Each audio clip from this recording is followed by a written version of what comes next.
mukulu gwaita Tumbutime naye alipere ku video eno njagala ngenda basunsulira ekigambo kyaba yekera musimanya bazentolo ko bunyangabo kyenjojo kasasiro yenna nze bulugwe mbagambo kulota kumuleta wa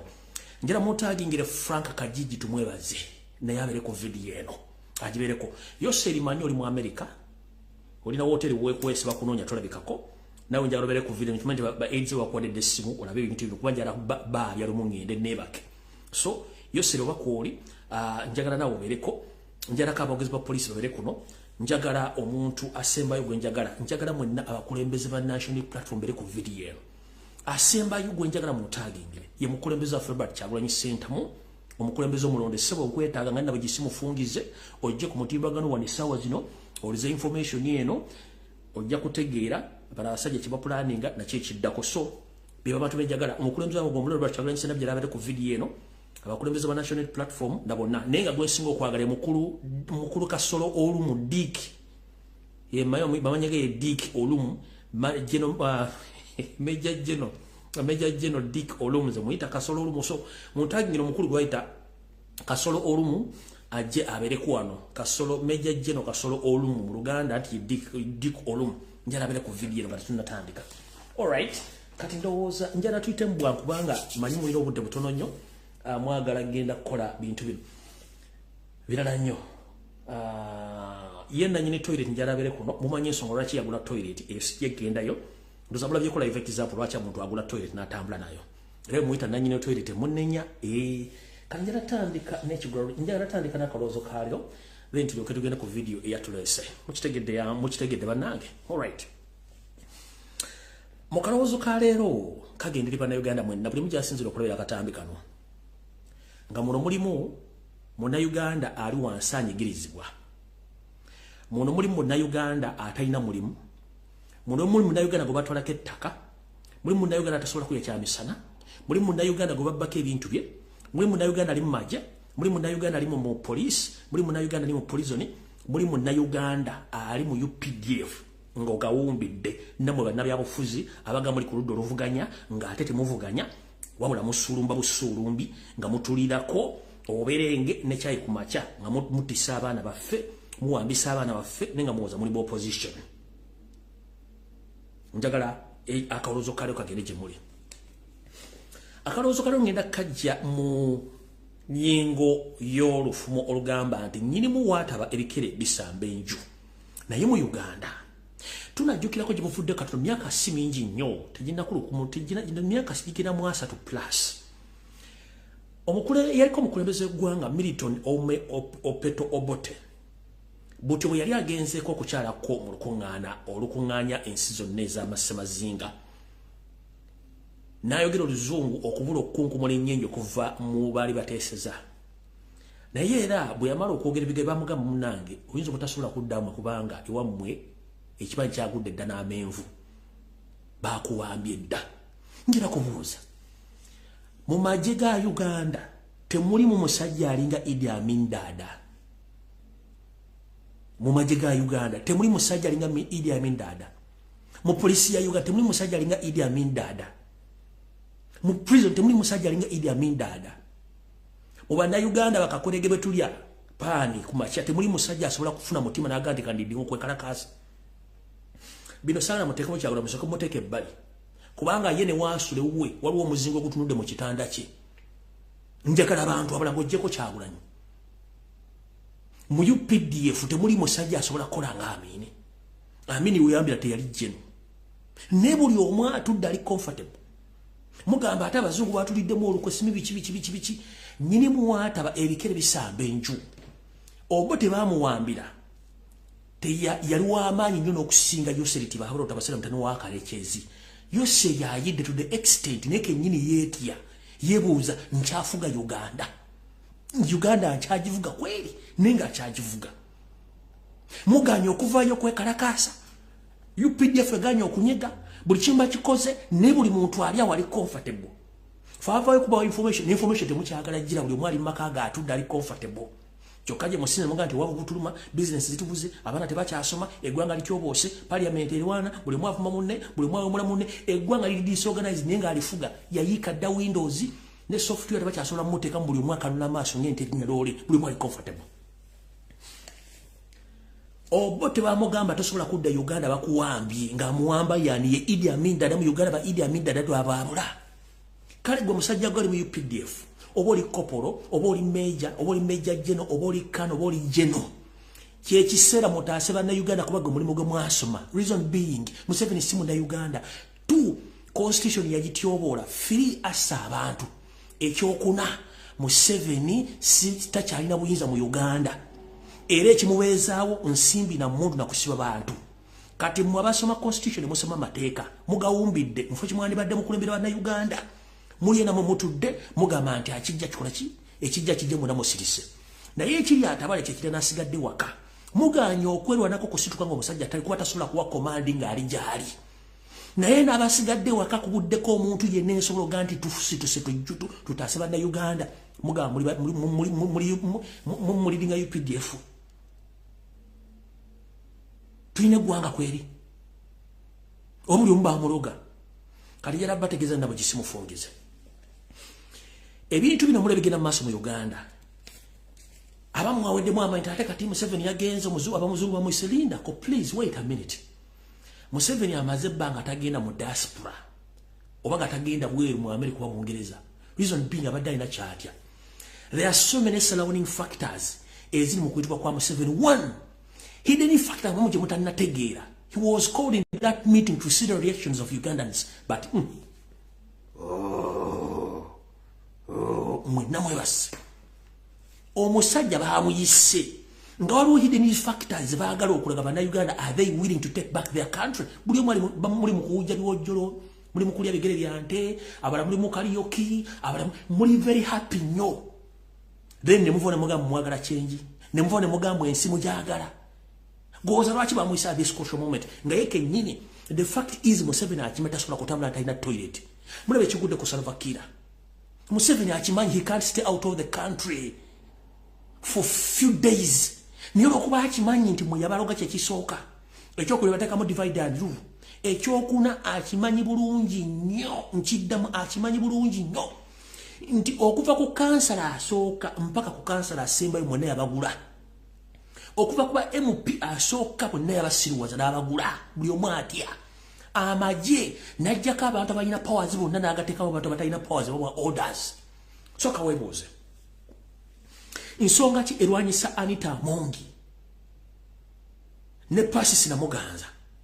That's the fact nti Museveni yakola kye tuyita divide and rule. Mubenga temusobola kutulaza kufuna final resolution mwenna. Ekyo jobu yamala kisetinga kati ne bwatambula bera comfortable nnyo. Kubanga tewali ayina independent orders and instruction to do any to take any action in Uganda. Yakola parallel structures zize. Nga goloza nti vice president ya obuyinza nenga ata ina obuyinza ayinza okubanga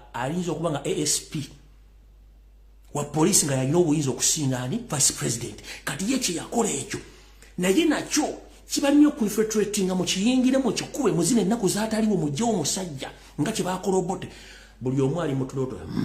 yazimba bwanadda nga atuwamba nga atutta buli omu nga ati kimala.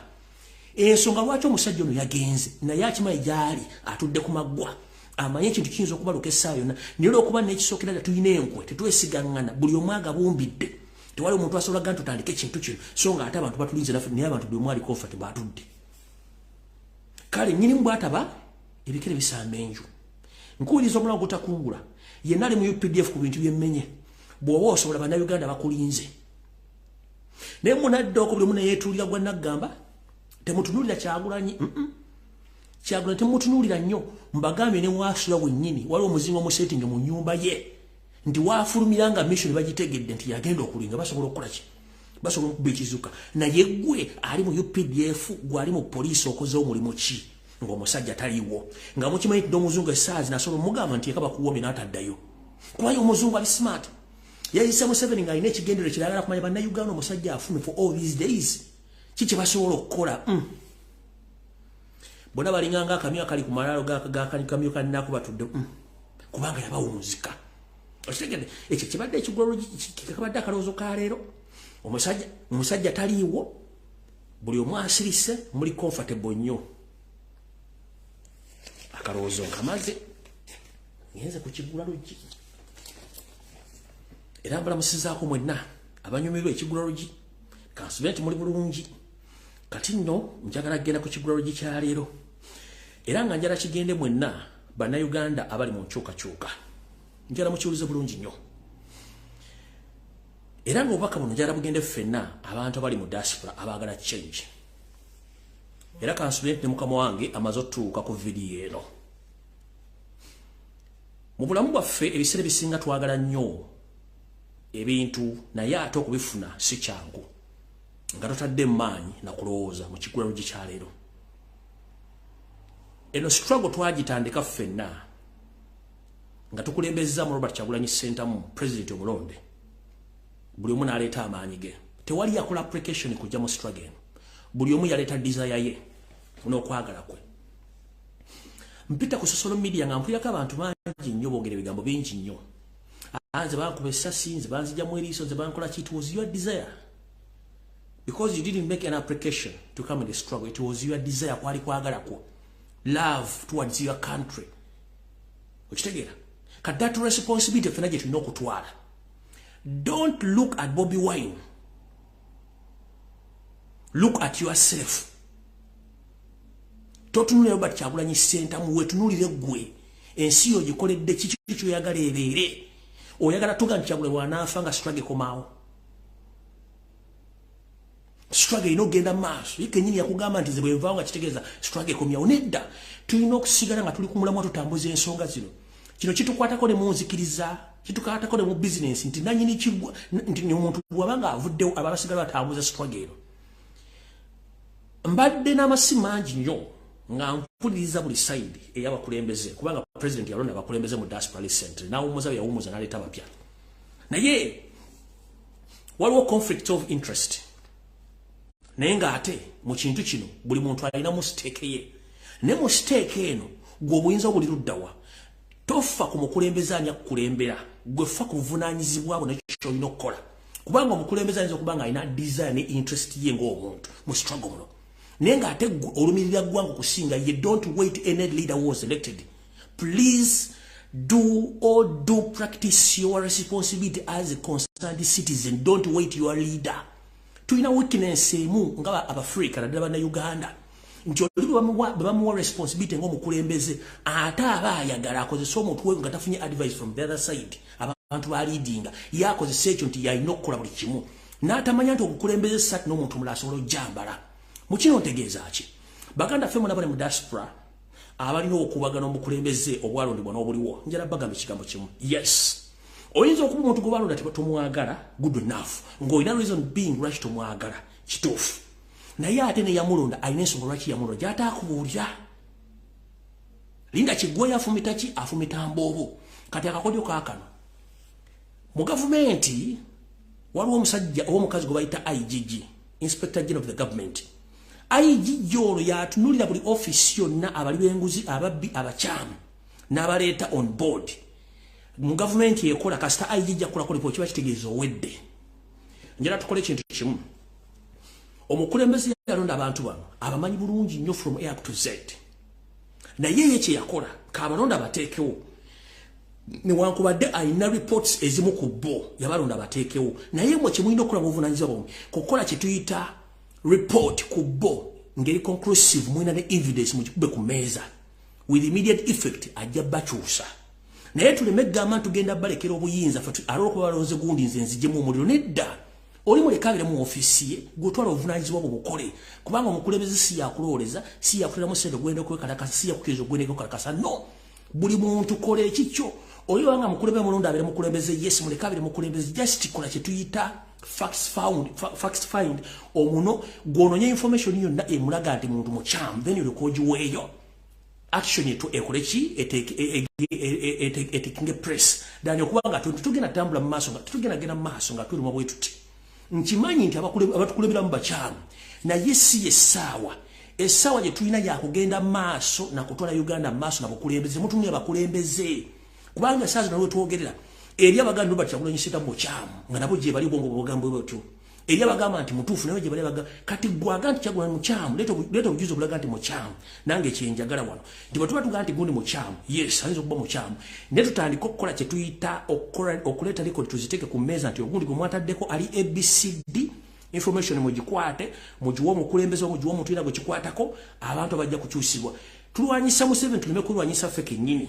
niwankubadde nyinza okuba gwe banuze simwagala nga muwayi nti munyampi but I need to provide the information eraga nti munyampi era nenjiwayo bulungi bwe malo giwayo action etwaliz netekingibwa naye before nga tonnakola ebyo byonna tuddeyo nti ffenna tulina obuvunaanyizibwa bwe bumu twetaaga change by all means tuleme kutunula bakulembeze kubanga bakulembeze balina weakness zaabwe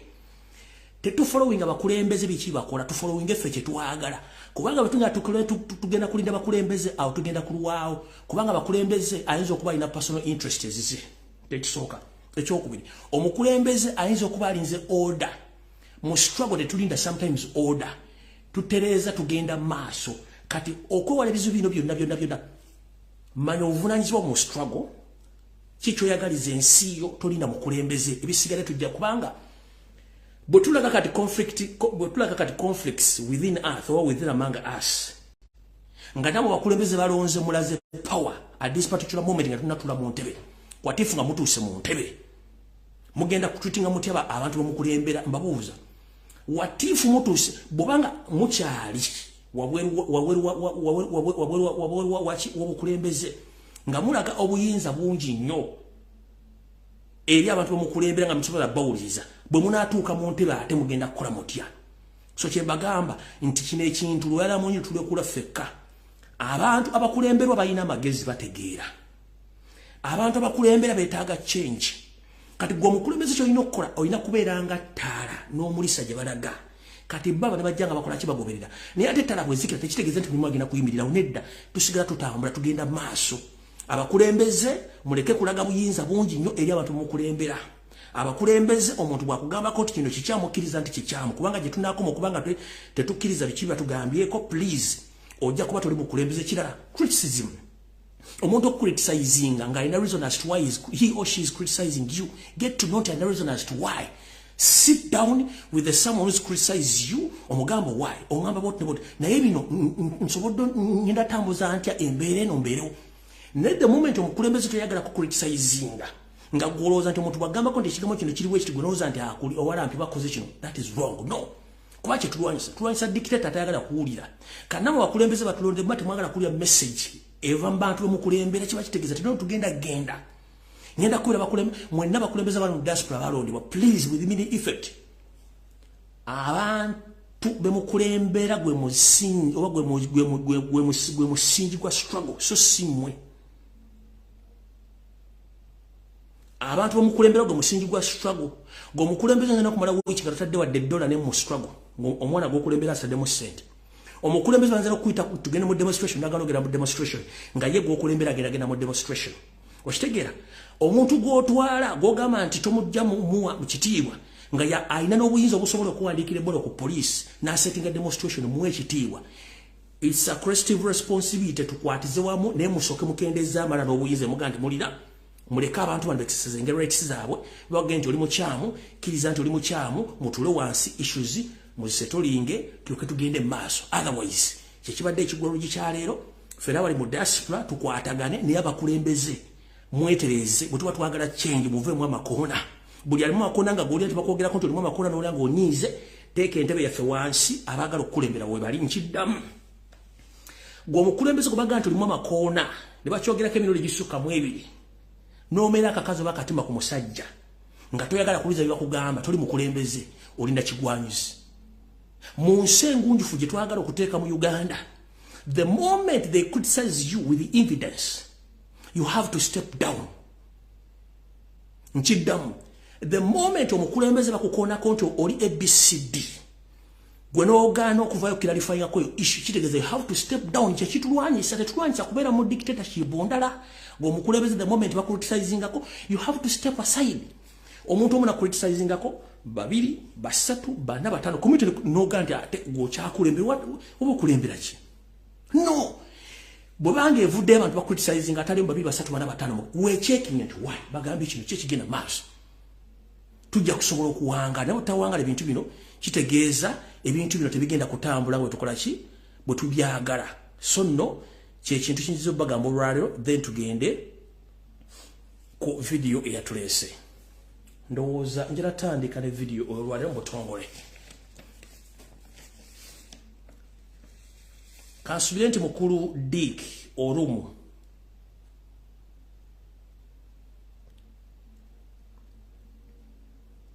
atuuse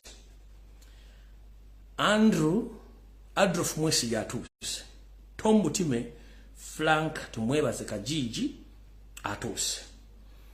Kahanga oba Muhanga Kayanja naye atuuse kuno ku filimu ne iyo seri tiba habalo tabasula mutano wakalekezi si yaleta mzezede atuuse kati ndoza ntandise bwenti kansoke episode kino then ndio ku information entufu tutandise bwenti Munsi gye tulimu ejjudde bizibu. N'ebizibu bino abatamanyi politics mujja bitegeera. Yera soka bategeeza mu politics awangula atola buli kimu. Kyekisooka ekyokubiri. Mu politics omuntu akuba endobo ennyo ebiseera bisinga gwazi kuba bateyegendereza ayinza okujja mu game. Kati kyekintu kigenda maaso ku media. Otogere sawa zino yo sente bahabula tabasema mutano wakale jinsete tamzezede sanga bisibe asasude sente bitirivu nnyo okone dobo akono na erinya lya Robert Kyagulanyi Center mu okone ekibiina kya National Platform we ne people power era zino sente azitadde mu blackmailing propaganda nga kino bakikola on daily basis era nga asasude TV radio stations ziba bloggers abantu babulijjo wa politicians n'abantu okutambula ku TV radio stations nga bono ya erinya lya National Platform erinya Robert Kyagulanyi Center mu na buli kimu kyonna ekigenda maaso ku TV byonna bisasulire bulungi nnyo era bimanyikiddwa naye gwe ebintu bino obitegeera muki era obijja muki ng'omuntu ali eyo kinjagala kusooka otegera ensi gye tulimu abategera bya bufuzi nti the moment kasita obeera ng'otidde okwata akinga oba okwogerako ekintu kitegeeza gwe byobufuzi biveemu nkiddamu kitegeeza gwe byobufuzi bikole ki biveemu tutandika tutya Yoseri asasude sente nyingi nnyo nakulietinga TV kati kuno kuliko TV gye bayita Baba TV buli muntu asobola unsubscribe Baba TV ku YouTube no Facebook ne bitimagano jonna kuliko Bukedde TV en your new vision bobo osobola unsubscribe era block it Natasha Broadcasting Service kuliko Galaxy TV ne radio station ya Galaxy kuliko Urban TV kuliko BBS Telefaida ne CBS FM we pole ba bloggers abenjawulo abasasuddwa okonda erinnya lya Kyagulanyi buli kintu kyonna ekisoboka naye Robert nga mumanyi tagenda kudda muntu abantu bano bonna abasinga obungi ba state agent abali ku social media abala beefula nga bakola live naye nga mission yaabwe yakonda erinnya lya Kyagulanyi naye ng'ombuuza okonda erinnya ly'omusajja gw'oyonoona erinnya lye ofunamu ki kubanga bogwe mulimu gwe basasuza abantu bano wammanga njala boogerako era bubaka buno mubatwalira kuliko omukulu eyava ebulaya nga ina nusu bitano namera nebirevu ra stress mumanyi mutegeeze nti omulimu gwakola tugumanyi musasule naye ekinava mu yebira kajja kitegera olw'ensonga buli kyakola kiri ku record ate tekiddayo olw'ensonga nti ye bwana asukka waayina okukoma ekinamugira anaakimanya ebigo byayogedde binasaagala biddamu kubanga mwabitegedde bulungi nnyo olw'ensonga nti ffe tuli bantu abagunjufu tetwagala nnyo kulumba bantu era sagala muwe bantu bano budde oyo omukulu gwe mbagambye eyava essuliri ng'alina ennusu bitaano ne stress n'emmeze envi n'emyaka gy'alina emingi temuwa budde muleka ayogere buli kyayagala in fact Mr. President ne ba legal advisors bo bonna please don't take action temutaking action about this gentleman muleke kuba guli gwe mulimu provided talina kyakkola gwe mulimu gubaamuukera ku makyo otandika okulumba okuvuma okuteka mumuleke naye nga jjukira bakama bwe bateeka etteeka liri erya computer misuse naye tewali weri mukwatira kati bwemba manyi omuntu gwomulimu gwalina okukola kuvuma Kyagulanyi oyo muleka temuwa don't reply him the moment kasita mba muwa relevance aba ayagala kubeera nga ayogerwako mu mawulire so temuleke bulungi abeere yayogere buli kyayagala kubanga ajja kuleeta n'ebintu ebigenda ye kenyini waatuuse agenda kwekuba ggolo ye kenyini nga yagyekubye so kati muleke yeekuba eggolo kuliko omuvubuka obayita Tamale Binodi Junior oyo naye omu ku bo mumuleke temuwa budde muleke akere ku makya ayogere ajja koowa kuliko kitaawe kenyini mumuleke bambi ayogere kuba gwe mulimu gwakoze okuva Museveni yajja muyinza gwakoze kuba talina mulimu mulala wene mulekaawo njera muntu agingire muganda ngono muwobaka buno ono gobayi mukulu ono bamuyita penge njera muwobaka buno manyi kuno kuolewa jabu kutusaako abantu bangi bali bakugoberera mu programu zo zokolesa li political ngaba kwagalirayo nojja n'okola amanyanga mangi nnyo era n'olumbalumba Kyagulanyi Ssentamu ntakwabudde twakuleka nova n'ogaa nti ate kati okomyewo ne weetonda which is okay naye mu kwetonda kwati noddayo n'okulyamu ensobi ffe tukimanyi nti hamu ye controlawo n'abantu abalala which is okay kubanga buli muntu ayagala muwogo naye njala kubuuza essaawa zino w'okolera programu zino ezireeta abantu abamalwa Kyagulanyi Ssentamu okolera ani okolera Robert Kyagulanyi Ssentamu oba okolera gavumenti kubanga buli statement gy'okola ng'ogikola ku social media ng'olumba Robert Kyagulanyi Ssentamu oba bw'oleese nga wamulumba ng'obawagira kiba kitegeeza olina gw'okolera kati nze ngenda kusaba ekigambo kimu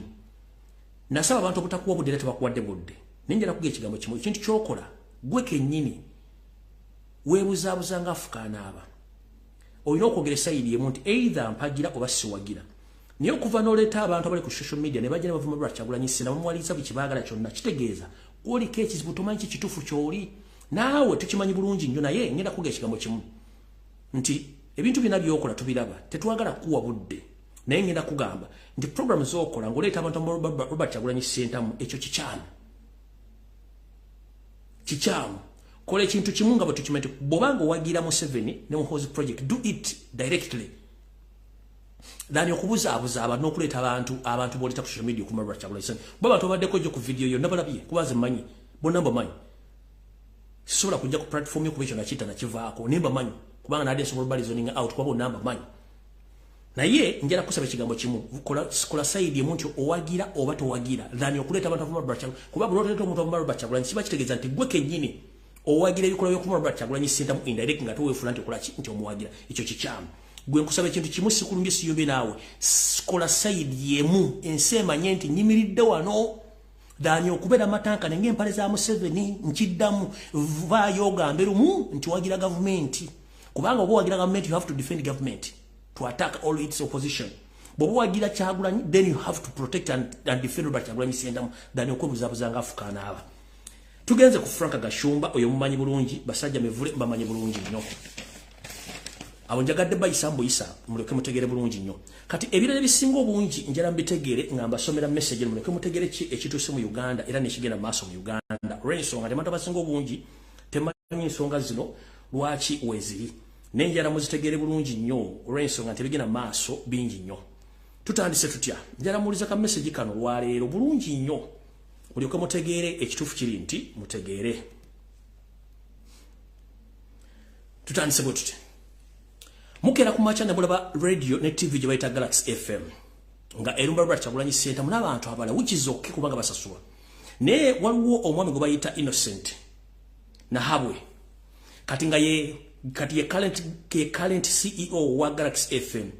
yaweebwa obuvunaanyizibwa okuzimba ttiimu okulumba Robert Kyagulanyi Ssentamu national platform ne people power ogisaanyaawo nga bakozesa propaganda ne blackmail which is okay ono yaweebwa ensimbi ez'omuwoomusolo n'afuna n'obudde obugenda okuddamu okukola ebintu bingi nnyo okufoominga platform zonna ezigolwa Robert Kyagulanyi Ssentamu naye ekyo akikoze bulungi nnyo njagadde obaga neyo TV nkyamu nnyo kambisome kuba naye nkimanyi ayinza okugantawuliza luzungu that man called Innocent Ahebwa the CEO of Galaxy FM was given task of building a team to destroy Bobi Wine and Nope. Yaweebwa obuvunaanyizibwa okuzimba akakundi k'abantu kuzimba akakundi k'abantu okuba nti basaanyawo erinnya lya Kyagulanyi n'okulivuma n'ekibiina kya National Platform. He was given a tax holiday for his radio Galaxy and given a free license for a TV. Ono yagibwako omusolo okuteekawo Galaxy FM era naawe wa license yabwerera okuteekawo TV era eno agenda giteekawo obudde gye bujja katono ng'ensonga enkulu eyamuteekesaawo ekyo kwe kwonoona n'okusaanyawo ekitiibwa kya Bobi Wine n'ekya Nope n'ekya National Platform He was ordered to fire all employees who supported or who had ties with Bobi Wine. Oh no, yagoba abakozi bonna abalina omukwano eri Robert Kyagulanyi Ssentamu era abasinga obungi n'abagoba. Muno soka webuuze nti omukulu eri akolego bayita Mosh kati nga kansala kiikirira Makindi bamugoba batya yomu ku bagoba. Galaxy was started by the man called Pius together with the innocent Nahebwa, but Pius was also close to Bobi Wine and he had also married a Muganda wife. Bakugamba nti Galaxy FM eno yatandikibwa omusajja gubayitanga Pius nono mukulu innocent Ahebwa. Na ye mukulu Pius ono yali mukwano nnyo gwa Robert Kyagulanyi Ssentamu era nga yawasa omukyala Muganda. Wulira nno gye bikkira eno wansi. In the meeting with Muhoz, it was agreed that his business partner called Pius should be eliminated, that Innocent can take over all radio stations and TV in order to complete the mission. Bakugamba mulukungana olwatuuzibwa wakati w'omukulu oyo Nayebwa wakati we ne Muhozi bakkiriziganya nti business partner gwe bali bakola business naye agibwewo era mangu ddala mukulu ono Nahebwa atwale radio eno ne TV asobole okutuusa mission ye. Wano embagambira nti mwenda abasajja Abaganda n'abasoga n'abanyolo abakyalina business mwewale ekintu kye bayita kye tuyita shareholder, okuteekamu shareholder mu business yo, kubanga abasinga balina personal interest ne state interest bajja temumanyi n'akutta n'ataking over business yo. Tugenze maaso. They staged an accident on the express highway. Pius was killed and Nahebwa took over the whole business empire. Bakugambye mujjukira bulungi nnyo akabenje akagwa ku Mwasanjera owantebe road omukulu ono Pius bwe mwamutegera akabenje kano n'afa era butyo Nahebwa n'atwala radio n'agitwala ne business zonna empire n'abitwala. Galaxy is mainly for the promotion of regime artists, especially Banyarwanda and Banyankole Igi, Kana Kambata, Sheila Karungi, Waiki Benda and ETC. Bakugambye nti Galaxy FM TV eno yeriwo kututumula bayimbi abakolagana ne government abasinga obungi nga Banyarwanda omuli n'Abanyankole. Muno mulimu Kana Kambata, Sheila Karungi, Wepo ne Waiki Benda n'abala bangi nnyo. Tugenze maaso. In January, is going to launch a TV called Galaxy TV, and one of the program will be called Struggle ya Kiwani, hosted by Gashumba. Bakugambye mu mwaka ogujja nga gutandika bagenda kutandikawo TV empya egenda okuyitibwa Galaxy TV, and era TV eno egenda kubeerako program bayita Struggle ya Kiwani, nga omuntu omukulu agenda okuyitibwa okubanga addukanya program eno ye mukulu ayitibwa Kasabuni Frank Gashumba. It will be targeting Bobi Wine and Noop. Ejja kubanga egezaako nnyo amaaso gassa n'essira ku Robert Kyagulanyi Ssentamu n'ekibiina kya National Platform. The only Baganda presenter on this TV will be Isma Olexas Godfather, Tambale Birundi Jr., Simon Muyanga Lutoya Basajja Mivule. This is to make it look like that Baganda who hates Bobi Wine. Bakugambye nti TV eno bw'eneetandikibwawo oba bakugambye bati nti TV eno wegenda otandikibwawo ejja kubanga eriko Baganda ebagenda okubanga basingako obungi, naye ku TV eno kugenda kuteekako abantu bali bamanyidde waggulu wali nga ntandika genda kubeerako omusajja yava e Sweden n'ennusu 5 stress nezimukuba n'amera ebirevu n'amera envi, ngera kubeerako ne ono yeeyita Sitaani, taata wa Sitaani muyita Godfather, nono mutabani wa Tambale Mirundi, Simon Muyanga Lutaaya eyayika Windows, basajja biwempa ajja kubeerako nkino bakitwalira okuba nti kirunanga ekigambo nti Abaganda bennyini bannannyini kabakasanga bali Kyagulanyi Ssentamu ndowooza mbulira bulungi nnyo. Era it was agreed that for the first 6 months they will also promote Chameleon, Bebe Cool, but will dump them after they are sure that their image is completely destroyed in the population. Bakugambye nti kino bakikiriziganyizaako nti mu myezi 6 egisooka bajja gezaako nnyo okuteeka ettutumu okupromotinga oba okugezaako nnyo okututumula Jose Chameleon ne mukulu ono Bebe Cool, oluvannyuma ate banaamala basule wansi nga bamaze okuluba nti bamaze okwonona ekifaananyi kya Kyagulanyi ne banne mu maaso ga Bannayuganda. They have orders to attack Bobby and Babi, who they are called traitors for marrying a Muganda. Wulira bulungi nnyo. Bagambye nti bajja kuteekawo ne program ebiva okulumba Robert Kyagulanyi Ssentamu n'ekimukyala mu Babi yakola ensobi okuwasa omukyala omuganda kati awo wembagambira nti mwetegereze nnyo katandika butandisi kati wano we wali okulena okukomba essowaani kati ngenda basaba omwaka ogujja nga gutandika nga Katonda tuwadde obulamu nabagamba ngenda tandika programu namwatulira programu namwatu ngenda nagirowozaako gitandika nga ndowooza nti bino biyinza okujja. It's like I knew that something is coming. Kati muteekewo kano Kagalati TV nja kugula programu namwatu nga bwe nagamba nja kuyita ne ba ex bammwe be mwafera be mwabba eri mukeera kwogera ng'olweggulo ntusiimuulawo ekyo bayita namwatulira. Nja kuteekawo open line nga buli muntu akuba essimu ayina information ekwata ku buli TV presenter nga tugenda baayo one by one tit for tat nchiddamu tit for what for tat mwagala kugula utole bya obufuzi waliwo ensinga okutegeera njira kubaza basomesa mwenda basomesa politics ne history ndoza results muziraba era tamai bya obufuzi ku social media kuno kusekeredde tojja kumala ko naffe twasoma politics ne tusoma social studies ne tusoma history bino tubimanyi. This is what we call divide and rule, blackmail, diversion. Bino tubimanyi bulungi nnyo kati wano omujjo okulabira omusajja n'omukazi bano tubeetaaga tubalinze mbagambye bano nateekawo namwatu nga maninga ningamba nti bino bigenda kujja kati wano mulowooza mbu simanyi babavume kati kambabuulire Museveni bwe yanyiiga ennyo he waged yawo against Obote's regime ya kulonda emmundu agenda natta millions of people in Luwelo naye ffe abaana bakyali ku level ekubuuzaako nti how are you? How was your night? Good morning. Waliwo level egenda okutuuka nga tebakyabuuza kati gwali agamba basaba abana bano tebavuma no they are just romancing you but the time is going to reach nga romance is over nga it's time for action bajja bavuma babone receipt nenze yo sijja kubeerayo kubanga programu zange ziwulirwa ensi yonna n'abazungu babeera kuno sijja kubomula sijja kukola ne tujja kubaleetera abaana bagenda kubavuma n'emezi basiikuuke naye ate bwe munaashuka mulina okukoma Museveni kiyakola ate kone kugulonda abaana bajja kikola kuba bajja kubakaaye kati wano mbalabula mwenna mugende empola omuzanyo gwe baleetamu wano si mwangu kubanga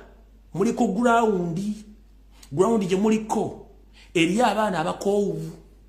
ojja kwogera ekigambo ekikyamu ku muntu omukyamu naye ojja kuwulira kati omukulu ono bamugambye ajja yogere nti Kyagulanyi yayagala oli omuwala Caritas Michael kibikola kyali mu America agusima wulire agusima wulire kuba tukimanyi nti you can come out with any story to divert or to divide Babi and Bobby agutega wawulire ndo tubimanyi mu nsi y'obufuzi omusajja kube kuli gwe gubakubye kuli either olulidde obali akudde ngekulivuga yagala omusajja bamusine katuba Kyagulanyi Ssentamu makuli yagabuuka dda kati okujjako bano ba supporters ne ba followers bagati omusajja ngakubye no ezemboozi ziteekebwawo ku diverting na ku dividing abantu kati kankubulire mukulu Kinvinvi Muzeyizedde eyava Bulaya n'ennusu bitaano emboozi gyonyumya oli omukyala muganda wadde omulabanga omukyala muganda ezemboozi za malwa yayagala nga amumanyi nti omusajja muyimbi kyekisookera ddala abakazi mitwalo begomba Kyagulanyi Ssentamu okufunamu justice settlement with him naye abadde clean enough to this extent kati gosubire ngoleeta stories zino enfumbirire anobe aveyo ogenda muwasa ogenda mukozesa ki tolina maanyi ga kisajja kyekisooka ate ng'omusajja eno banga bolo zo tezikola kitegeeza ne upstairs batokola oyina kwogera ng'ekyalala ekiweddemu olufungo that's how you behave right now because omusajja yenna akozesa downstairs ne upstairs n'afuna answer efuluma mu muntu but wembwanga wansi tewa function kiba kitegeeza upstairs mie oyina kwogera nga kyalala ne kitaliiko wuzi kuba tekinawo kitunga if you add downstairs and upstairs nga zikola bulungi you can control your words nga bwenkola but downstairs banga wali empty tewali kikola eno windows zibeera nfu dyensonga kyo njala kugati ekishwa yogedde Babi tasobola kunoba lwekyo nti wakyogedde no afumbye emyaka gigenda mu 20 plus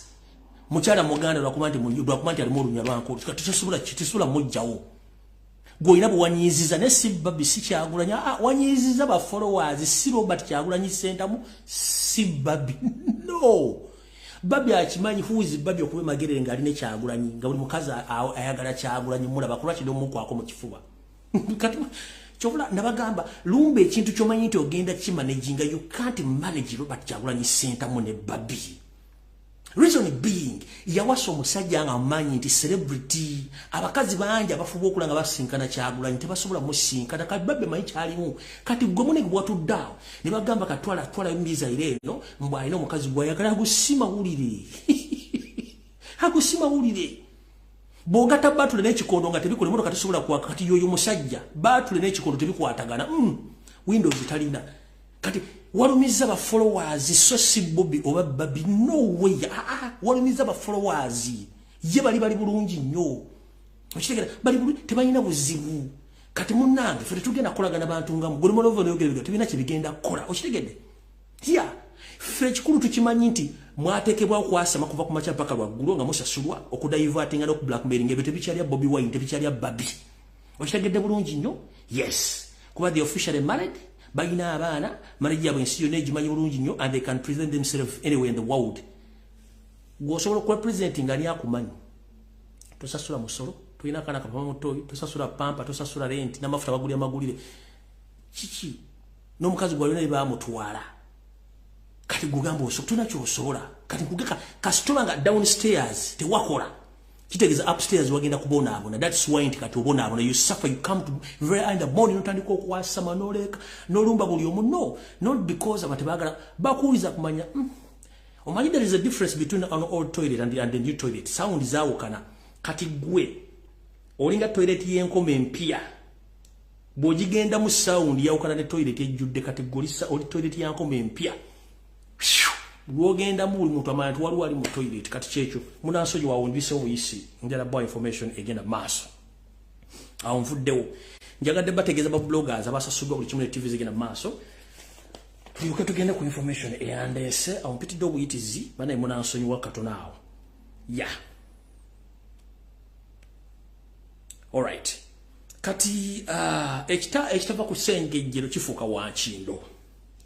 Abaganda bali basajja bagezi nnyo n'abakazi abaganda nti ekitali kyava ku sengejjero kifuuka wankindo kitya bulijjo tubagamba mulooza tusaaga omwami ono mulabye mukulu we Sudan Salva Kiir nga asala yeekojowera mu mpale naye tuze tubagamba nga mulooza tusaaga mukulu ono mumulaba Yoseri ye yamanyi ebizibu bye n'agula kaabuyonjo atambula nayo kaabuyonjo gy'atambula nayo kwa wala bizibu Salva Kiir byalimu nenga atono ali times 3 than Salva Kiir kati twabalaga kifaananyi kino previously ng'omwami ono yatambula bamusibasiba ebintu ntu atambula ebintu ebimusibe mu magulu mbira bulungi nnyo uyo mubira bamusiba obuveera mu magulu ne bawayalinga waya eri ku kali enkoko kati ne bwabanga akali enkoko katabuse ng'omukojo ogujja akali enkoko omusolo kagulwa mwezo gundi tube zalina mu magulu muzira bulungi nnyo kati za Salva Kiir ye oba sente tazina zimuwayalinga kati munange abadde ali ku parade omukojo ne guyimuyitamu ne guyita mu mpale kati yono yabisalira amagezi gwano yagula toilet gyatambula nayo tu ne bamuwayalinga kati akali enkoko bwekeekyanga ye bamuwayalinga dambira bye byabera ne bitomoza ati babitembe byakuseka no si byakuseka akali enkoko bwekeekyanga zizo bamuwaya ngondo kati Salva Kiir yo buzibu afunye bwe buno wano wamanga video mwajire yatamze naganyo gipostinga ne kanji bazanyire ko wano mulanga musajja FKD musajja omukulu kati those are the effects okubanti omusajja omukulu ku myaka jaile president ali ku parade ali bakubalimba lwagubanga ne yefukira kitegeeza nti ensi wetu sabasajja tabacha mayinti bwowezi myaka nsambo n'okuwumula mukitegedde bulungi omusajja omukulu ali ku parade ani yetunako nga afuse Windows ziyise software kitegeeza aweddeko buli omu n'amutuniraga kikino kati ne Museveni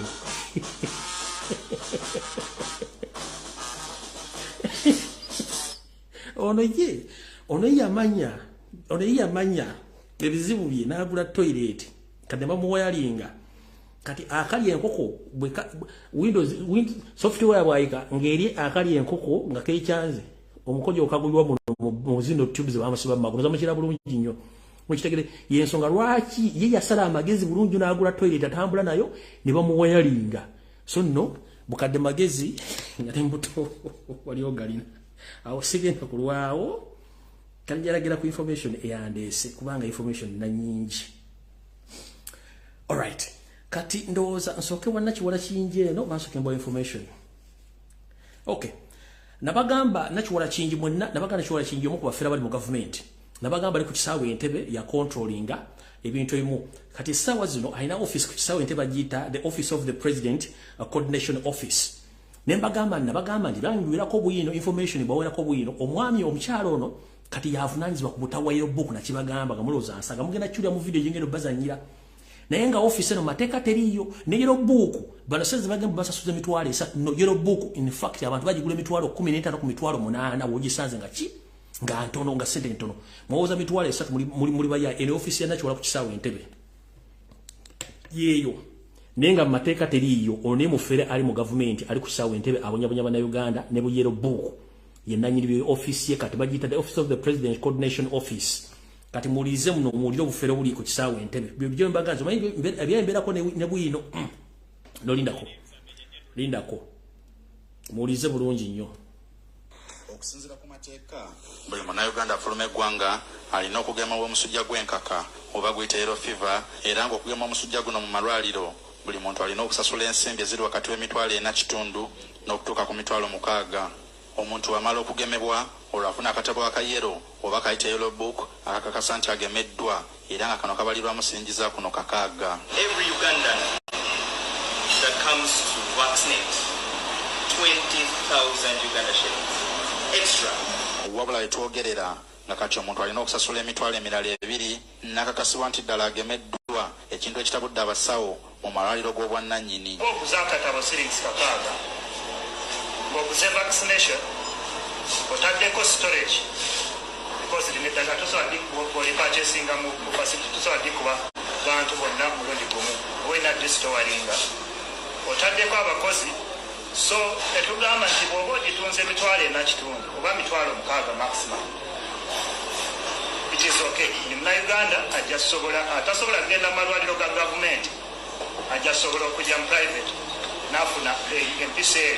emitwalo 6 maximum naye ate kati Omunnayuganda bwe bamwongeramu emitwalo 2 kifuuka kizibu ng'olwedde n'emitwalo 4 n'emitwalo 6 gy'abadde asasula gibadde gyabuwaze. Abasawo bagamba nti emitwalo 2 abantu bano ze basasula zigenda buterevu ku akawunta yaliko minisita w'ensonga z'abaana Oweekitiibwa Florence Nakiwala Kiyingi nga kati ye muyima w'ekibiina ekya Association of Externalization of Labour Digitalization of Yellow Fever. Barcode, just okusoma ka barcode bakukyajinga emitwalo 2 senakasasula miliyoni 3 mu myezi 4 miliyoni 3 tokens. Awo saagala kulwawo nnyo kuba obudde nna butono nnyo ndoza mutegedde Nakiwala Kingi obufere bwaliko ne department gyalimu tasomangako wadde okufunisa ekiyenje olubuto wabula yali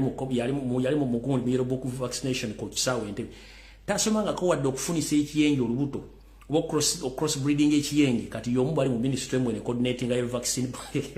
tumanyiddwa ati mwatunyalira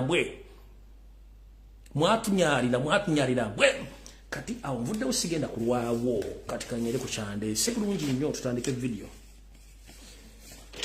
Alright. Tutandise bwe atakulaba akunyooma naye munnange olugero lutuukira bwe luti njala kubaza Bannayuganda bwenda bali ku social media awali mu diaspora bali bambitemu ggwa mu maanyi manya bamuweddemu amaanyi naye kansoke mbwe ka message kano omuzungu ayina enkula yeegamba nti totta kibe nga tonna kikenenya ndusu atya ekituufu kiri nti omuzungu yenna ali ku lukalu lw'ensi amanyi obukyamu bwa Museveni nti mutemu muwambi naye Museveni bakyamukozesa nga jjajja kaapu olw'ensonga tebakimanyi the moment you use these old people they can offer each and everything to stay in power. As we speak right now Museveni can offer each and everything needed by the whites to stay in power, but in the other side of the book, they know it very well that Museveni, he had stayed in power for long. Museveni is kidnapping people, is killing people, and is killing everyone in Uganda. But provided they are just waiting him somewhere, somehow. Sagala mugwe man. kubanga mwe musajja agenze Bungereza nave Bungereza no bamumanyi they have the omuzungu alina kye tuyita interest kati bakyalina interest zebaagala kati nze njala soka obaga ka message nga nti fe bakaddugala mu kigulo kyawunye ne bagamba nti tulina obuzibu we fail to understand who are we tulemeddwa okumanya kye twagala kati obanga tonnatta kibito osoka kikenenya anduso omusajja ono alina ebizibu bingi nyo babimanyi remember Museveni alina omusango mu Washington DC between him ne Sam Kutesa n'omukyayina oli baba wenguzi ya milioni emu Museveni alina ne final case exhibit enamba njera ne Sam Kutesa ila bagatasobola kunya mu America naye America n'abazungu basajja bagezi they can invite you no janga bagaba wali mukutana kati bamuyise namwe baba testing kinga musobola kukola ki kaluda amaso kati is there for some reasons mujazitegera later on naye new vision bukedde bagenda kutandika kuwandika story simanyi yagenze wano simanyi yasinkanye bano bagenda biwandika kubanga that's where they paid to do so ekyo tumukifaako wabula mulinde the outcomes tujja bwa outcomes zibadde mu meeting zezo n'ebintu ebyo bigenda kubirawo ninja no baganti abasajja bano tebatta kibenga tebanna kikenenya andusu bamala ne bakole buli kimu kintu bakimala kati nyina bategeza omusango gye guli ogwa milioni ya dola wafune mitwala tane Sam Kutesa mitwala omukyane yali mukomera muongeze misango gye giri ne buli kimu bakimanyi bakyayina kibayina bagala omutuusa oleka bamufune so sagala mugete amanyi gabawedde muno mukoze omulimu gw'amaanyi nnyo kitya Museveni yali atambula nga gavumenti zimuwa convoy ngere mwala nti bamukimye ku kisawe mu America kati soko mpulirize bulungi nnyo wano munango mukulu ono ng'alinnya ng'agenda mu Bungereza naye mu Bungereza yatuuse yatya akatengo kangi akimanyi nti abantu beyattira abaabwe n'abamajja bali majega akaira basinga bali Bungereza n'okwekatakasa ko mukoze ebbanga lyonna akimanyi nti mugenda kukola ki musobola mutukako muli awo over bukyanga lubanga lwa mmindi Museveni yatuuse Bungereza nga abakimanyiko beba agenti be mpozi n'abayindi abali mu system abatono era Museveni bwe yatuuse Bungereza ndowooza ne government yategedde nti ayingidde olw'ensonga mu expose the extent ne government etandise okudi associatinga naye tebakyayagala kubeera naye kitya muulize bulungi nnyo omukulu ono mu Bungereza mulimu ebise byemanyikiddwa mulimu Heathrow Airport ne ekisawe ekirala abantu bakulu kibagwako naye ku bise bino ebiri byonna teyaguddeko yagudde ku kasaawe akatono ke yaguddeko nga okuba mu Bungereza ebise bimanyi waliwo Gatwick ne Heathrow teyagudde ku Gatwick teyagudde ku Heathrow no yagudde ku Luton Airport ka Luton Airport kano kasaawe kabwa nanyini it's a private airfield ndi kabwa nanyini olw'ensonga tiyadde imanyi nti bw'anaava ku bise bino ebiri byonna abantu bagenda mufuna kati Museveni atambulanga n'omupaso natambulanga bano abayimbi bagwa ku kisema mu kimane Benz kati byatuuse kasaawe kana ka Luton yayananiziddwa mafia we so lebo soldier omuto omusajja omwamula bulungi nnyo gwe bayita Nathan William Mutenza yono ono Nathan William Mutenza ono yayingira akadogo mu lutalo olwaleeta Museveni yo Nathan William Mutenza agent wa Museveni ono ya controllinga ba spy bonna mu Bungereza mu machachi mu community gatherings mu business mu biki kati oyo ye yakimye mukama wange amukimidde mu motoka eyabadde empangise oluvanyuma lw'okuba nti government yasobodde muwa motoka era yoyo motoka nzamwamula bulungi Nathan William Mutenza musajja mubi nnyo kubanga yomu kuba kadogo kati video etandise yoyo Nathan William Mutenza yomu kuba yingira amajiga Museveni nga kadogo abantu b'Ebingereza nzemba buliro musajja ole banga alinde muganyo kutegeera kati omwami ono bw'amala omukima yamukimye n'abayindi imagine abayindi so si aba officials ba government ya Bungereza era yono Nathan William Mutenza ng'ali ne current prime minister wa Bungereza yoyo Nathan William Mutenza ng'ali ne current prime minister wa Bungereza nozamula ka group kawe mulaka group kawe keko yono mwami Nathan William Mutenza ng'ali ne ka group kawe abayindi kati zamutegedde bulungi nnyo kati awosagala tuweewo njala tuyite mbwangu omwami ono kyamuyisiza ku kasaawe kano Luton kana kasaawe nyiniko era ngono onanyiniko mugagga Fugge ayitibwa Al-Fayed abamanyi Al-Fayed ye kitawo omugenzi Dodi El-Fayed eyali boyfriend w'omugenzi Diana eyafa bafira mu kabenje k'emmotoka mu ggwanga ly'Obufalansa So akasawe kananyini ko ye El Fayed kitewo omugenzi Dodi El Fayed eyafira mu kabenje ebufalansa n'omugenzi Princess Diana of Wales bebafira mu kanyonyi kano. So kati former rebel Kadogo Nathan William Mutenza yakimye omwami no mu motoka ngera ba muri savings ke kabinja ka abayindi kati bana abayindi be bali mu kuperereza mu 7 era ntegezeddwako nti sente ezidukanya government ya Museveni kati currently ezitayitana mu National Treasury bana abayindi ba facilitators kubanga tulina kye tuita invisible financing system nga ne Bank of Uganda tasobola kutegeera kiki bayita ki sente zidu mwebuza Museveni bamumye sente World Bank bamumye sente kudawo naye lwaki government ekyatambula kekitundu kubanga aina invisible financing system eyaba foreigners abali ebweru nenga bano bonna bagwira abadukanya system kati omukulu ono bano bamukayinja kabayindi aba financinga sente Museveni indirect nga Mutenza na mafia abali mu nsezo bibatambuza ensimbi ezo okuyingiza eggwanga ono musajja Mutenza mugagga nnyo aina bintu bingi nye Uganda story najiba wadde mu video enkadde kubanga ne ufuna otuze wa Bungereza aina omukyala gwe bujja omukyala alimya Munyarwanda bingi nye sijja kuddayo so mutegere bulungi nnyo nti omukulu ono yayise kasawe kano era emmotoka gye bamutiddemu yo Mercedes Benz wagon ya black bapangisiza mpangise jukira omukulembeze na watuka mu ggwanga bamuwa official welcome bamuterako lidika bamuterako ne motoka ezimukola ezimwerekera ono yazzenga mu yayo bwati nayingire Bungereza nga teri ategedde era bwe yamaze na sinkana abayindi be bifane mwabirabye olwamaze nakubasama nadduka nga taliko lidika taliko muntu ali mu panic eyekike kyawaggulu era singa wabadde omuntu yena asobola okujja Museveni mudde yali asobola omugire Bungereza nga talina bugisimu fungize kubanga official yategedde nti abantu bamukowa kye kyamuyingiriza nga yekwese kati nawo tuvuddewo kati njera tegeza bana Uganda bonna bali mu ggwanga lya Bungereza omulimu gw'omukozi mu gukoze omuntu yali atambulanga yiyagala ayina lidika nga kati atambulanga komando nga yekwese agwa ku busobo obutali main airport kitegeeza omulimu gw'omukozi kimukoze njera tegeza bana Uganda bonna bali mu diaspora dala mugeza muyigendereze nnyo omwami Nathan Mutenza n'akabinja ke akaba mafia abali mu nseeyo abatambuza emirimu gya Museveni kambatizo katono nyumba zanyireka video kano nakabazanyirako ko bwe mwakalaba nembaga nti abayindi abali basinkanya Museveni abayindi abasinkana Museveni era ke kabinja kano aba video ekyali muno mulinda katono nnyo video nyinzo kuba sikyagirina muno naye ndowooza njirina mulinda go just 1 minute mulyoke mutegere bani aba financing Museveni doza kanzire eno bwenti ngejifuna mu galale muninde mukatono mulyoke mutegere kye tudiringa nacho wait a minute munde kanjala bazanyira video mukola mutegere abasajja betudiringa nabo aha kaka well and good kaka nokafunye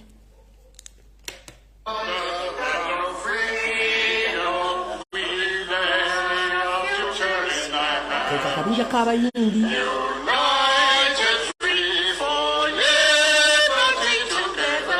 nane senta mu mwari omula senta mwapalala maso nente esale kubo oyawuzise omutunga endigetende enkuba bebayindi abo mubalaba bayindi keka kabinja kabayindi baba bayindi mubalaba oyiye senta mwori kati wewunye sokozeyo bongo for the first time in Ugandan history why is it that the Indians are trying to push Museveni to implement or to change the constitution of Uganda to recognize that Indians are Ugandans, Indians among the tribes which are found in Uganda basing on the functions nabale funding Museveni indirectly yes lwaki bakwadde a special day okudemonstrating bitundu bye is it outside zawa wali Kabila Country Club bakoze big functions mwakiragi nenga you can't do anything kind of gathering in India kubanga waingira India baga it's a credible Indians only for Indians not for any other person from around the world yene nsonga on bamusasula akize abayindi bafuke bana Uganda by all means katizo mutegede pressure jeva bali bamusasulira sente na buli kimu abamukumye mbuyinza nenga ebitongole bisinga byonna byamujjako sente ebongeza nyumbali muga nti simanya ina yo seta cha ina serinti ainamu invisible and yaba mafias abatambuze ebintu mu system nomutegedde bulungi nnyo kati ke kabinja ka chovola bakoze gathering lindi ne batambula bataddeko ebipande bali mu kuba bali bekarakasa ena amanyi gye gava okitegedde bulungi nnyo kati awo sigenda kulwawo njala tugende ku information endala lindako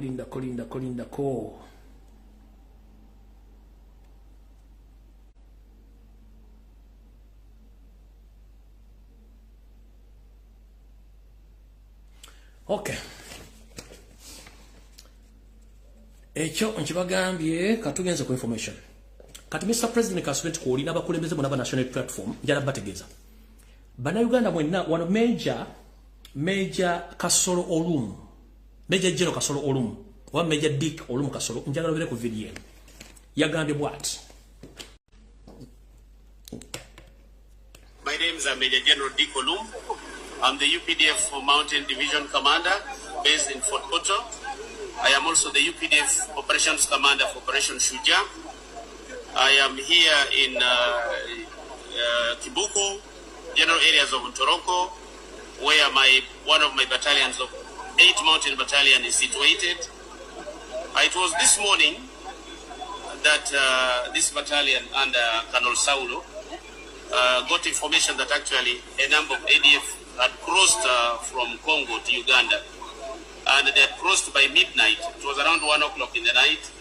They crossed River Semliki within an area between Chapa and Kayanja. So as they crossed, their intentions were not clear, but thank God the civilian population around gave information to the military. The DISO, the RISO had got the information, so they informed the military. Oyo sagala mulwako Major General Kasolo Olumu Dick Olum. Kati mukulu Dick Olum wano video wenjagala buli omwaji tegerere. Dick Kasolo Olumu Major General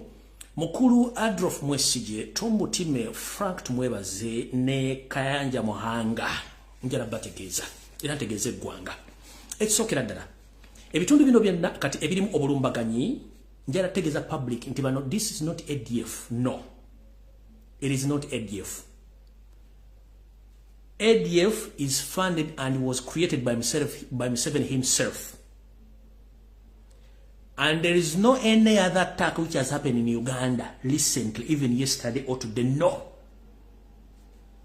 These people are busy killing NUP supporters and NUP coordinators in those regions. Which regions? Bonyangabo, Chenjojo, Kamwenge, Kabalole, Kasenda, Karungura, and Rutate. We don't have any attack from ADF because ADF is Museveni. According to the information which I've gathered from reliable sources, I've been informed that all along,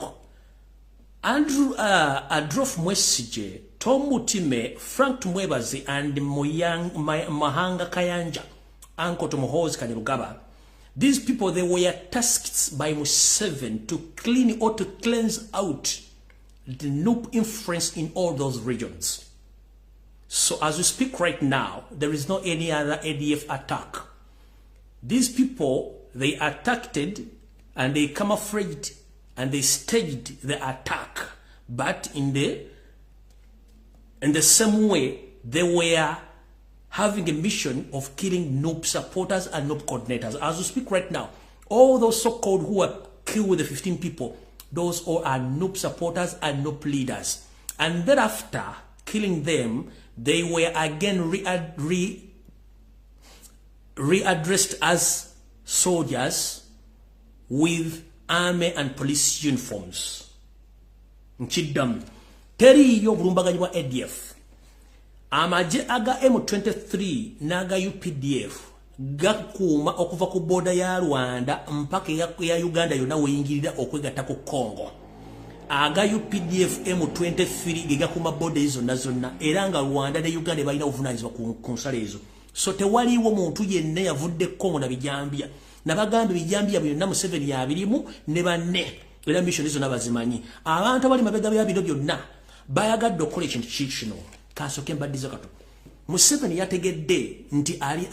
tali settled nga agende bwebwere yabadde alina okukozesa chance eno ng'akozesa abasajja bali okucreatinga diversion nga Museveni bagamba nti buli muntu gwe batwalako ekitundu kye nga Nuupu ekitutte, I'm not responsible.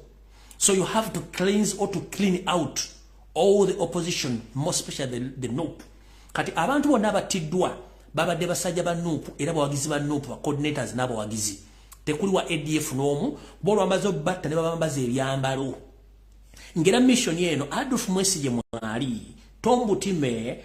Frank Mwebaze ne Mohanga Kayanja. Kati ono Meja Kasolo Olumu, Major General Olumu Dick Kasolo. Please don't fool Ugandans. I've got the information. And in fact, information najifuna kumala kwa nalisobola kujja ku exposing. And you are going to attack other areas as I'm going to mention here down. So mulekera okusirwaza bana Uganda. Information najifuna kumala nesagala kunyembanga sina budde sijufulumya nga mission yeri yakwatanga abantu ba Nuupu. Era njera bategeza bana Uganda mwenna nti Museveni yategere ngenda fulumwe nokusoko creatinga chetuyita war zone. N'abasirikale mbateke nga bali busy kwe creatinga ekitundu nenga bakikoze kujjawo bantu ba Nuupu bonna abali mbitundu ebyo. Kati soko mbuzi lwaki Museveni olwafulumye eggwanga n'ateekawo red block across all the highway ne intersection roads zonna ezingira Kampala ne Buganda? Ask yourself why. Olwafulumye what nagamba muzeewo red blocks wonna kubanga ya document waba demonstration oba akabinja k'abantu bonna bagenda okwekalakasa oba bagala okuwamba red blocks zonto basobola ziyitako na implementing a red blocks. Why? Kubanga yabadde akitegere tuwasooka okubawo ekintu kyonna kisobola okujja yensobola lwaki bataddewo red blocks. Kati ebintu bino byonna babikola balowooza nti ffe tetutegera tulina buwongo naye tulina obuwongo. So zonna ezateereddwawo red blocks baali bazitaddewo ku counter attacking nga in case of there is a demonstration oba waliwo kudita nga teri mu system yaabwe. Kati bana abasajja ekintu kino bakikoze bulungi nnyo. So mukulu Major General Dick Olumu oba Dick Kasolo oba Kasolo Olumu, please leka kubuzabuza bana Uganda. Ebitundu bino omuli Bunyangabo, omuli Kyenjojo, omuli Kamwenge, omuli Kabalole, Kasenda, Karangura, Rutete n'ebintu ebiri mugenda okukolamu attacks. Byonna biri well plan to cleanse Nuupu era abantu bonna batiddwa tekuli muyeekera wa ADF bonna bawagizi ba Nuupu nga basajja bonna bakazi babadde mu mission eno okuli Adolf Mwesigye, Tom Butime, Frank Mwebaze, Kayanja Mohanga oyo Ankoani wa Mohozi Kanyirugaba. Era bana abantu bonna batiddwa bali innocent kubanga bakimanyi bulungi nnyo nti Nuupu yali bayingidde bulungi ngera batambula ku kyalo nga bakyogera lunyenti buli mutina wagira Nuupu tugenda kotta oba tugenda kusanya tetwagala Nuupu. Era ne bwogenda n'obuuza ba boda bakubula bulungi nnyo nti abantu batiddwa bonna badde ba Nuupu. Kwe kuteekawo KSA n'okuteekawo ebintu bino byali biddusaddusa abantu nga bonna bali mu kubuzaabuza kubanga Museveni akimanyi bulungi nnyo nti bw'afuluma eggwanga alina okuleka nga gataddewo diversions n'okuba nti agenda kuteeka eggwanga ku bunkenke yasobola okuba nga gyali ali bulungi nnyo. Mujjukire bwe nabagambako edda nti ebintu ebigenda mu maaso mu ggwanga byonna Museveni abimanyi bulungi kubanga abiruddemu ng'abikola. Kino ekintu bakimanyi bulungi nnyo nti baagala kusanya ekibiina kya National Truth by all means. Kati kyekyo kye baakoze teri rebel group yonna ya ADF. Mbagambye okuva ku boda eya Rwanda gyetandikira mpaka eya Uganda gyekoma M23 ne UPDF bakuuma ensala zonna tewali muntu asobola kusala kuva already bali mu Congo ate onafuutuka mbu ajja lumba ebitundu byo. No, that is a big lie and it's just a diversion whereby they come afraid to cleanse or to clean Nuupu supporters and Nuupu coordinators in those regions. Era ndoza mujja kitegera bulungi nnyo nga kimaze otuuka bulungi nnyo. Nkyagenda maaso.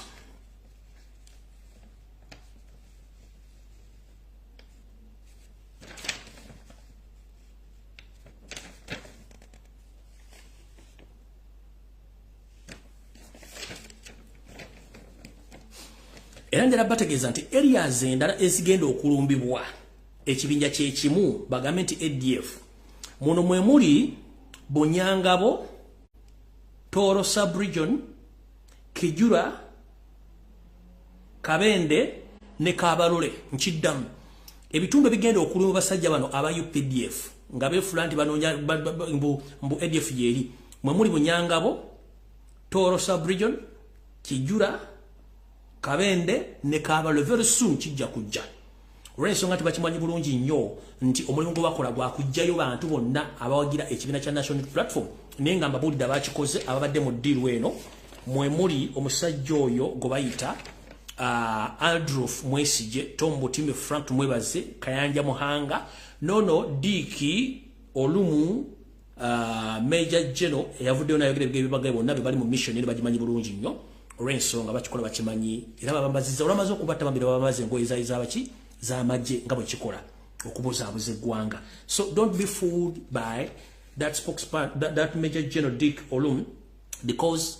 this is a stage management mission of killing NUP supporters across those regions because they fear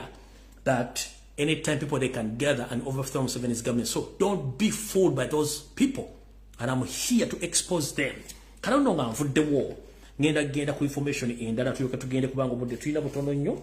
olw'ensonga manyi mwina bingi nnyo ebyokukola. Kansule sina jemba koze eki gyendeseeyo. Alright. Ekirala. Sagala mugende ku diversion between Pasis Namuganza and Anita Amongi.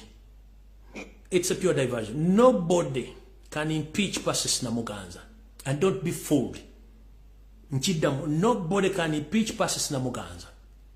Reason being, according to Museveni's system, alekawo parallel system. Nti ayinza okuddira omuntu minister nga minister amanyikiddwa wabula n'ateekawo junior n'amuwa orders ezisinga eza minister. Kati mu parliament eyo Pasis Namuganza ayina more powers and more say to the entire parliament. So olwo diversion gwe bakola sibe bagenda mu impeaching and no, Pasis Namuganza, she's more powerful than Anita Amongi. Ekyo mukijje kunze bonna bajja powers wa muntu omu ne waliwo abeera n'ezisukkulumye. Pasis Namuganza ayina more powers than Anita Amongi. So tebasobola mujjako, tebasobola mujjamu, bali mu diversion zaabwe. Ekisooka bano abantu bonna batesitinga ku kintu kyekimu mukitegeera bulungi nnyo. So they have all powers bazirina. So ekibatawaanya mentality buli omu amanyi nti amanyi Museveni okusinga munne. Okitegeera buli omu amanyi nti amanyi Museveni okusinga munne kubanga ye akukozesa n'akuteekawo n'akuwa powers genda okole kino okusinzira ku kyaba ayagala okukola. So ye ayagala kuteekawo diversion no creating a chaos mu parliament mbere ku ekyo nti parliament yomba ne biko mujukire parliament is useless. Ekiyumba ky'ababbi tekirina mugaso buli akimbu yenna ayina nakufa mufi. So yensonga lwaki batadde nobody is going to impeach Pasis Namuganza. She's more powerful than Anita Amongi and anybody in that parliament. Just bali mukola diversion kuba buli mwayagala kulaka ko mundenti ayinama ne Pasis wa maanyi nnyo. Mumulabulabi ne wa maanyi nnyo ina mangi nnyo ebaga sima balina buzibu kibwa basajja simibi kibi no. Bagala kuna bagamba ddanti ono omusajja omunyalwanda ono yabba masanyalaze yeyita deputy speaker yebye speaker ono mukyala Magogo tasiye speaker kino kifaananyi era wenda mulaba nti sana bajja mulyawo over ate bajja mulyawo essaawa yonna kati n'ekirala ekyo nga kivudde kusala mu kirweko ekirala mwenna bannayuganda njala mumpuliriza bulungi wano wetulaga World Cup abanyumidde nnyo munyumiddwa bulungi nnyo era mulabira ava Uganda gye balina nga balinga balina team World Cup nga balaze omukwano no promoting Uganda, which is okay and that is good. Now what happened to Uganda as a country? Kubanga tulina bad leadership and corruption ejjudde mu system. Wetwogera SARS ne Uganda qualifying ogenda kuzanya mu CHAN zempake zanyiwa abaana abazanyira wakanga tebazanya professional. Naye wetwogera team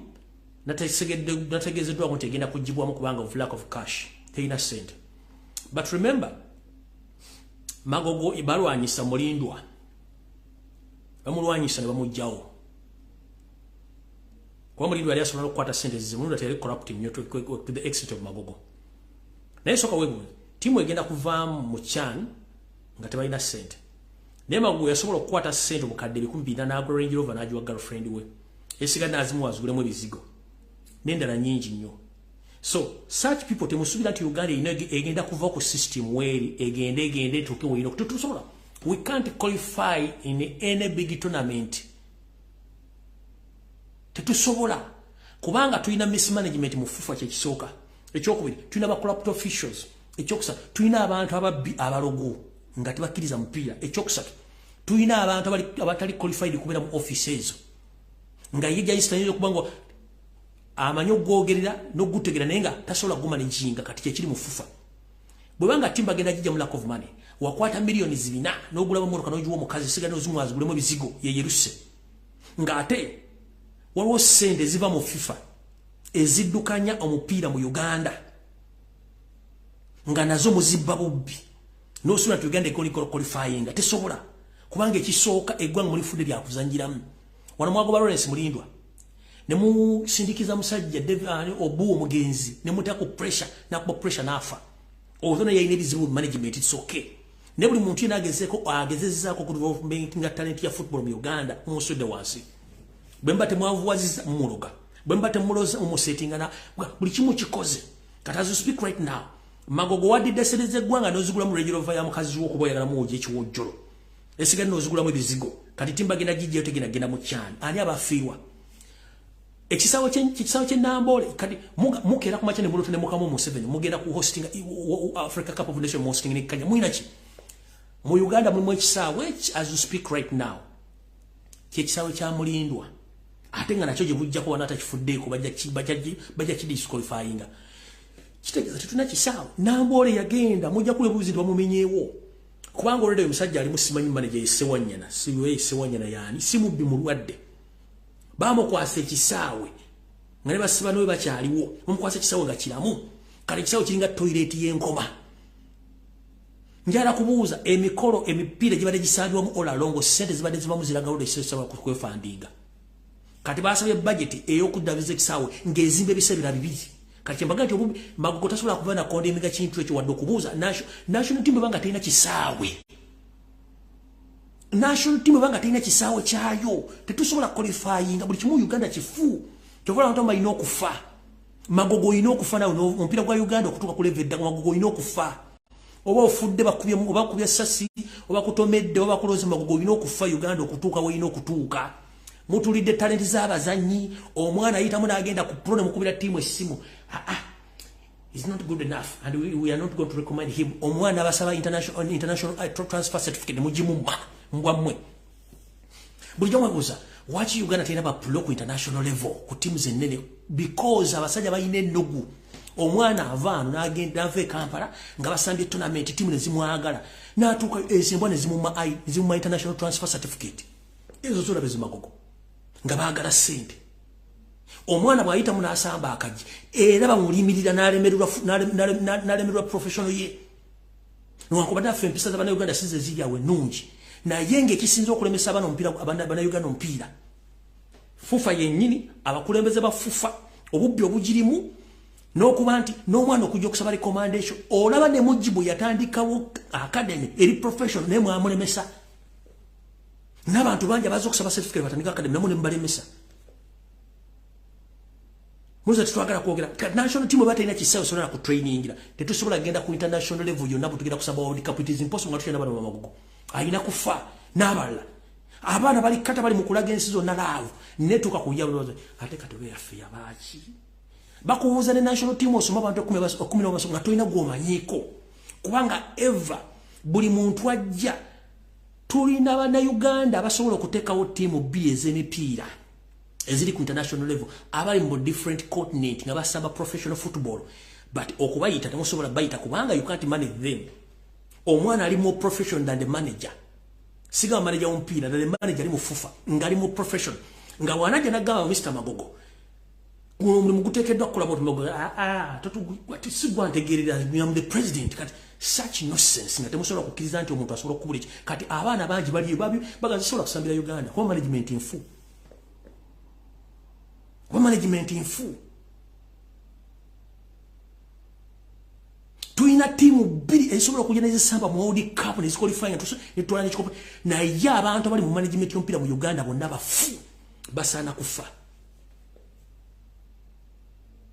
tuina abaana abali ebungereza abali mu Europe nga bali mu timu z'amaanyi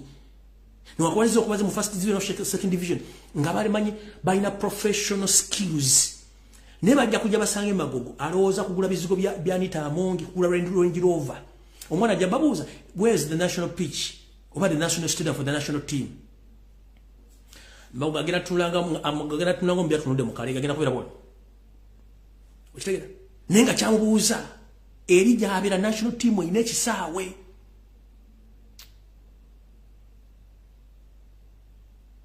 national team ine kisaawe ne waffe tetulina recently abaana ba netball bagenda basamba omupiira ku international level ne bakuba buli kimu bamale mu fecha akusatu bakazi batu bali yabanja sereza za myaka obena ndakati nabo basiranira eyo nenga bali presenting agwanga national league nayo yafa buli kimu kyafa abana banje balina tane bafudde kati ye yensi je tulimuza tutina kitugenda kola nga tulina magogo tulina abasajja abali okufufa ababbi obubbi nga taniza bana zibafiridde mumu kuba masimu kirabo nne mulimesa abana bagala international transfer certificate recommendation kumafuwa temuziba mwagala sente omwana agenda kwagala DNC ye agenda kwagala DNC ye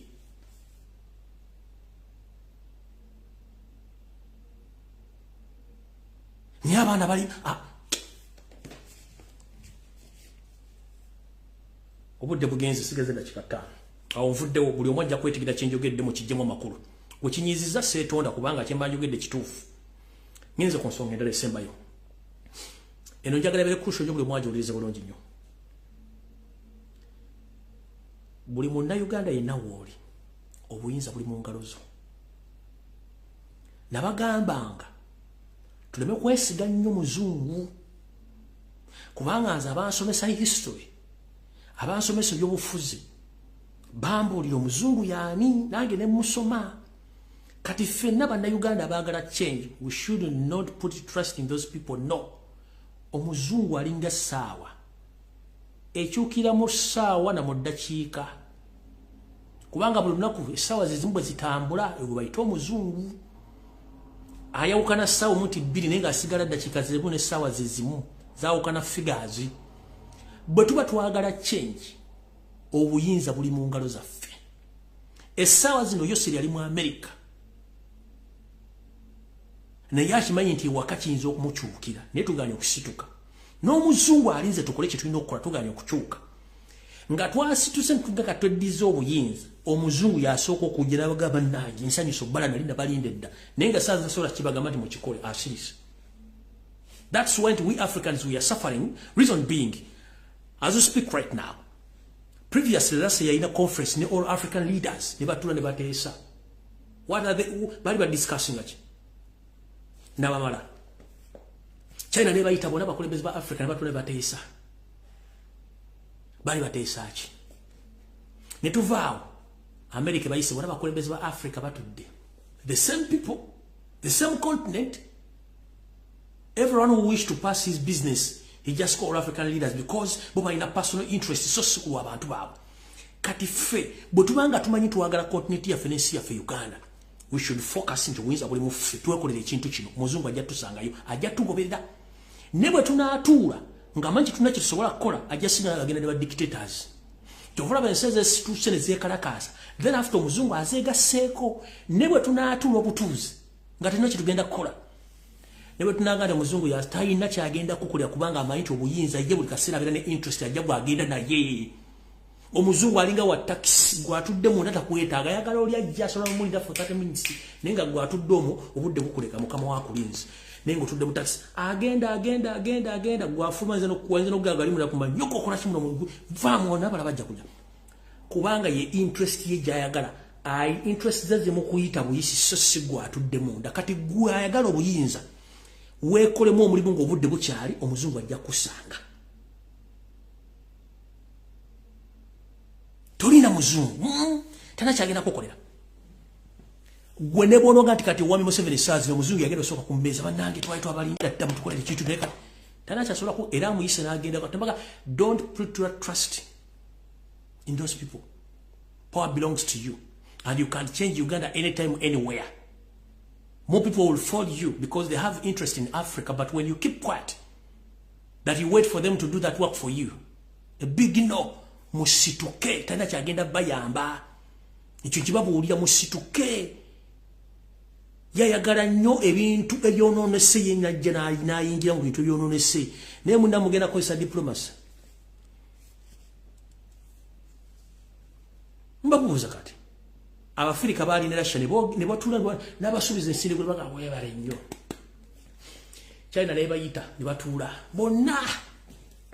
ne bagamba webale nnyo nona abayise bonna batutengala twatwala muntu wo mu Afrika wale ulidde nti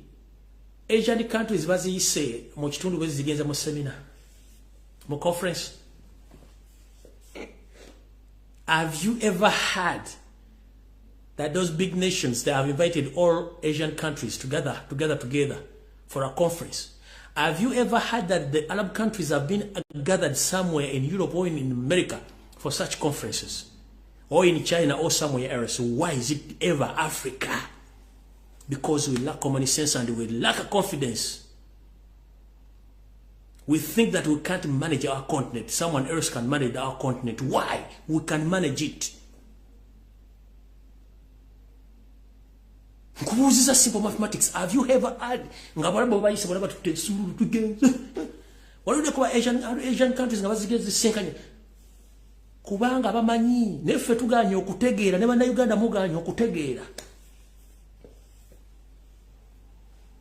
Kubanga temusobola. That's why baba sosola ne musigala nga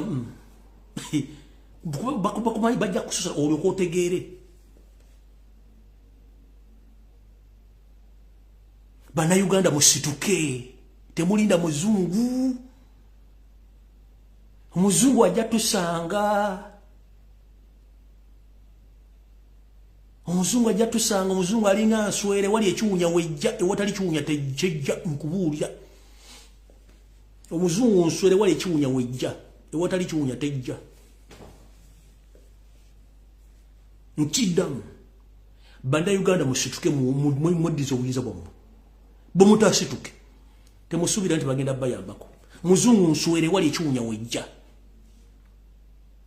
Gwe salafene ng'oli wano ng'oli kale kalugamba oli mukatale ko sala fene. Enswere yinza n'okuveeruzira ku beach nejja mpaka katwe. Mwino enonya fene wo musalidde. Wego bayita omuzungu. Naye batamusaze tejja kujja. Omuzungu nsora ewali ekiwunya wejja. Kati mumutudde muli comfortable tewali kiwunya. Agenda bayamba ki. Era agenda gamba oli ayagala ofira mu ntebe kikyotuwa. Nti akatinze amafuta gonna ngabawadde. Gorodi ekala moja muje musime mwagala genda kongwe muje mugende kongo bite wano musimezi ngida bwa abasirikare ne protection mugende mwagala ki mzinde kibawa kubanga we have nothing to provide or to table just for kuwa buli China so kubanga asigala mbuyinza Museveni bakimanyi nti yakata million ezuro musanvu mu across East Africa. But they have nothing to do to him. Kubanga is providing what they want. For us, we lack what to provide, and we don't even promise them that we are going to do this.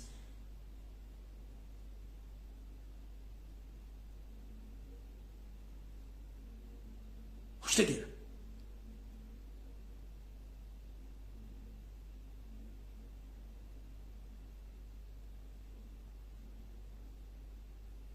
Mbabulidde omuzungu nswera ewali ekiwunya wejja. Ne bwebanga osalidde fere mu wino esobola okuveeruzira ng'ejjeno nyakawoka fere. Kyembagambi musituke. Ennaku musajja akyaliyo. Nyingi nnyo zakyaliyo naye omukyalizo gimalayo. Banaye mukaba 13 mpeera mayi mugenda Saudi mugenda kata kula mpira gwa sagwa gwa France ne Morocco mukaba 10 era njagaliza Africa buli kimu kitembu bulungi tujja sekano na corona onako olungi mweraba.